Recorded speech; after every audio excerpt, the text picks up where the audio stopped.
Слово на Венса Дуно към ученичката Любодара.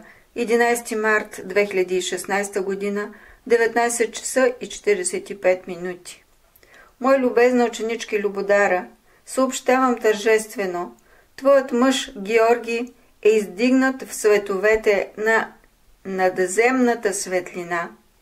Той с нас ресе в необятната златна далечина. Аз го ръководя. Любодара, пази се. Ти си необходима на цялата школа. Много благоносни дела предстои още да се извършат. Твоят съпруг е чист пред Бога. Господ го повдигна по милостта си. Знам, всичко се извърши в своя срок.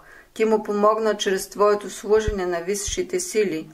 И работниците от центъра особено се постараха през дените на неговото издигане по невидимите планове. Желайте трудови подвижнически действия в името на общото благо. Венса Дуно каза 19 часа и 50 минути.